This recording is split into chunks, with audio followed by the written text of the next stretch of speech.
नमस्कार बंधुरा welcome to my channel SB explorer. तो बंधुरा थाम्बनेलटा देखेই বুঝতে পারছো আজকে টপিকটা কতটা গুরুত্বপূর্ণ। তো বেশি দেরি না করে ভিডিওটা শুরু করা যাক। তার আগে যারা চ্যানেলে প্রথমবার এসেছো অবশ্যই সকলে একটা করে সাবস্ক্রাইব করে দিও। তো বন্ধুরা তোমাদেরকে আমি আগেই জানিয়েছিলাম আজকে কিন্তু এসএল 2 এর জন্য ড্র ছিল এবং সেই ড্রটা কিন্তু হয়ে গেল কিছুক্ষণ আগেই এবং তড়িঘড়ি তোমাদেরকে জানিয়ে দিই, বেশি দেরি করবো না, কোন গ্রুপে পড়লো মোহনবাগান। তো মোহনবাগান কিন্তু গ্রুপ এতে পড়েছে, যেখানে কিন্তু মোহনবাগান ছাড়া যে তিনটে ক্লাব রয়েছে তিনটে ক্লাবই সাংঘাতিক। তার মধ্যে লাস্টের ক্লাবটা বলছি ব্যাপারটা তোমাদেরকে, ফার্স্টে যে ক্লাবটা রয়েছে বলে দিই, গ্রুপ এতে আল ওয়াগরা এসসি রয়েছে, যেটা হচ্ছে কাতারের প্রথম ডিভিশন একটা ক্লাব। সেটা কিন্তু 173 কোটি টাকা তাদের মার্কেট ভ্যালু। তো সেই ক্লাব রয়েছে।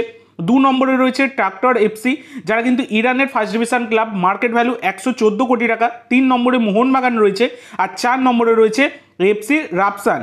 তো এটা হচ্ছে তাজিকিস্তানের একটা ক্লাব যার মার্কেট ভ্যালু 11.8 কোটি টাকা। তো সব কিছু দেখতে গেলে কিন্তু মারাত্মক মানে একটা গ্রুপেই পড়েছে, বিশাল শক্ত গ্রুপ।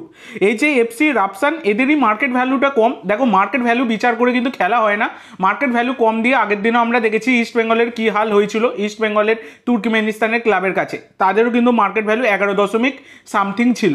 তো এটাই হচ্ছে ব্যাপার, কোনো ক্লাবকেই ছোটোভাবে নেওয়া যাবে না। যে কেউ পারে মানে যখন তখন কাউকে হারিয়ে দিতে পারে এবং খেলার মধ্যে হার জিত থাকেই, এইটা হচ্ছে ব্যাপার। তো সব কিছু বিবেচনা করে তোমরা যদি দেখো মোহনবাগান কিন্তু হেভি শক্ত টিমে পড়েছে, মানে হেভি শক্ত আর কি একটা গ্রুপে পড়েছে। তো তোমাদের কি মনে হয় এই বিষয়টা নিয়ে অবশ্যই সকলে কমেন্ট করে জানিও। তো আজকের জন্য এইটুকু বন্ধুরা, ভিডিওটি ভালো লাগলে অবশ্যই লাইক করো, শেয়ার করো, আমার চ্যানেলে প্রথমবার এসে থাকলে চ্যানেলটি সাবস্ক্রাইব করো আর কমেন্ট করে জানাও ভিডিওটি কেমন লাগলো। ধন্যবাদ।